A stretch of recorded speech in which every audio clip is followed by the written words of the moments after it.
অধ্যায় ৬। এই পুরো বিশ্বটাই একটি স্টক মার্কেট। নতুন পাড়া, নতুন ঠিকানা। সাদাব স্পোর্টস ছেড়ে এবার আমার গন্তব্য টোটাল এনার্জি ক্লাব। করাচির ক্রিকেটে তখন এরা সব চেনা মুখ। আফতাব আহমেদ, আচ্চা ভাই, বোখারি সাহেব আর সালাহুদ্দিন সাল্লু। সবার অকুণ্ঠ সমর্থন পাচ্ছিলাম। অনূর্ধ্ব ১৬ আর অনূর্ধ্ব ১৯ সার্কিটে তখন আমার নাম ডাক ছড়াতে শুরু করেছে। ৭ বা ৮ নম্বরে নেমে 50 হাফ সেঞ্চুরি হাঁকাচ্ছি, আর বল হাতে প্রতি ম্যাচে ৫-৬ উইকেট তুলে নিচ্ছি। কোচ, স্কাউট আর ক্রিকেট বোদ্ধারা সবাই এক বাক্যে ধরে নিলেন আমি একজন বোলার। এমনকি আমিও তখন নিজেকে বোলারই ভাবতাম। কেউ ঘুণক্ষরেও টের পায়নি ভাগ্যের স্ক্রিপ্টে আমার জন্য কী রোমাঞ্চকর ক্লাইম্যাক্স লেখা ছিল। বল হাতে এই ধারাবাহিকতার ফল মিলল হাতে নাতে। ওয়েস্ট ইন্ডিজ সফরের জন্য পাকিস্তান অনূর্ধ্ব ১৯ দলের সম্ভাব্য তালিকায় আমার নাম উঠল। হারুন রশিদ তখন নির্বাচক, আর মোহাম্মদ ওয়াসিম দলের অধিনায়ক। করাচির এক কাঠফাটা রোদের দুপুরে ট্রায়ালে ডাক পড়ল। স্নায়ুচাপ? একদমই না, বরং প্রথমবার বিদেশের মাটিতে পা রাখা তীব্র রোমাঞ্চে টকবক করে ফুটছিলাম আমি। কিন্তু ঠিক এই জায়গাটি আমি এমন এক চরম গোপনীয়তার পর্দা সরাতে চাই যা আগে কখনো বলিনি। এটা আমার শেকড়, আমার ভয় আর আমার ফোকাসের এক রুদ্ধশ্বাস গল্প। আমার বাবা ততদিনে করাচির বুকে বেশ সফল একজন ব্যবসায়ী হয়ে উঠেছিলেন, কিন্তু কারও এক ভুল পরামর্শে তিনি স্টক মার্কেটে বিশাল অঙ্কের টাকা লগ্নি করে বসলেন। এরপর এলো সেই কালো দিন। শেয়ার বাজার ধসে পড়ল, যেমনটা সবসময় পড়ে। এক লহমে, মাত্র একদিনে বাবা হারালেন প্রায় ১ কোটি রুপি, যা বর্তমানের হিসেবে প্রায় $১,০০,০০০, আর সেই সময়ের হিসেবে $২৫,০০,০০০ সমান। আমাদের গুলশানের নতুন বাড়ি, গাড়ি, স্বাচ্ছন্দ্য সব কিছু যেন এক নিমিষে তাসের ঘরের মতো ভেঙে পড়ল।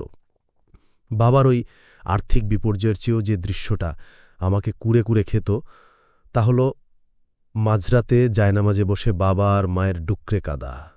আমার সে পাহাড়সম শক্ত বড় ভাই তারিকও বারবার ভেঙে পড়তেন। ভাবতেন কিভাবে এই গহ্বর থেকে আমরা বের হব। ১১ সদস্যের বিশাল পরিবার আমাদের। বোনদের বিয়ে হবে কিভাবে? আমাদের পড়াশোনা ইবা কিভাবে চলবে? কোনো সহজ উত্তর ছিল না। অবস্থা এতটাই বেগতিক ছিল যে বাবা মা বাড়িটাও বিক্রি করে দেওয়ার কথাও ভেবেছিলেন, যদিও তাতেও ঋণের বোঝা মিটত না। আমরা খাদের একেবারে কিনারা এসে দাঁড়িয়েছিলাম। খাবারের টান পড়েছিল, খরচ কমে এসেছিল তরানিতে। মাঝরাতে বাবা মা যখন ঘুমিয়ে পড়তেন আমি চুপি চুপি গিয়ে তাদের জায়নামাজ স্পর্শ করতাম। দেখতাম সেই জায়নামাজ তখনও চোখের পানিতে ভিজে আছে। বুকটা ফেটে যেত। ঠিক ওই মুহূর্তে আমি স্রষ্টার কাছে শুধু একটা জিনিসই চাইতাম, আমাকে পাকিস্তান দলে খেলার সুযোগ করে দাও, যাতে আমি আমার পরিবারকে এই নরক থেকে টেনে তুলতে পারি। আমার তো এত পুঁথিগত বিদ্যা ছিল না যে কোনো অফিসে গিয়ে বড় বেতনের চাকরি করব। আমার একমাত্র হাতিয়ার, একমাত্র আশা ছিল ওই ২২ গজের ক্রিকেট। আর এর কয়েক মাসের মধ্যেই যেন অলৌকিক কিছু ঘটল। ডাক পড়ল পাকিস্তান এ দলে, তারপর সোজা জাতীয় দলে। রাতারাতি সব বদলে গেল।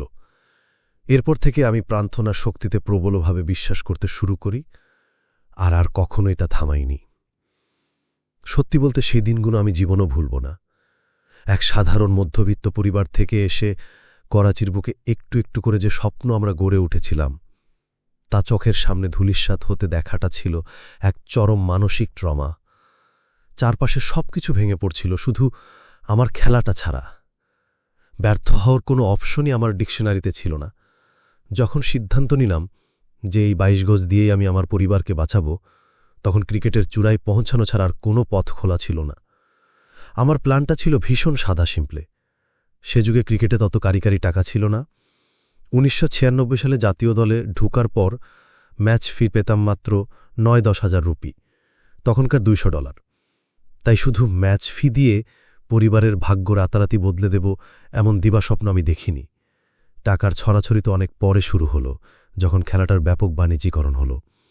আমার লক্ষ্য ছিল একটা স্থিতিশীলতা, বাবার কাঁধের বোঝা কমানো। তাই আমি পাগলের মতো খেলে যাচ্ছিলাম, কারণ আমার হাতে আর কোনো বিকল্প ছিল না। ক্রিকেটের বাইরে আর কোনো কিছুতেই আমার দক্ষতা ছিল না। এটা কি নেহেত একটি বালকের অন্ধবিশ্বাস ছিল, নাকি ইস্পাত কঠিন ইচ্ছাশক্তি? আমি শুধু জানতাম, ঈশ্বর যদি আমাকে বিপদে ফেলেন, তবে তিনিই আমাকে উদ্ধার করবেন। আমার জীবনের একমাত্র লক্ষ্য ছিল পাকিস্তানের জার্সি গায়ে জড়ানো, অন্য কিছুই না। আর ঈশ্বর যখন সাহায্য করার সিদ্ধান্ত নিলেন, সেই সাহায্যটা এলো ঠিক একটা আগুনে ফাস্ট আর বাউন্সি ডেলিভারির মতো, যাকে সপাটে ছক্কা না হাঁকালে তা সোজা এসে আপনার মুখ ফাটিয়ে দেবে। আমি বুক চিতিয়ে সেই বাউন্সারটা মোকাবেলা করেছিলাম।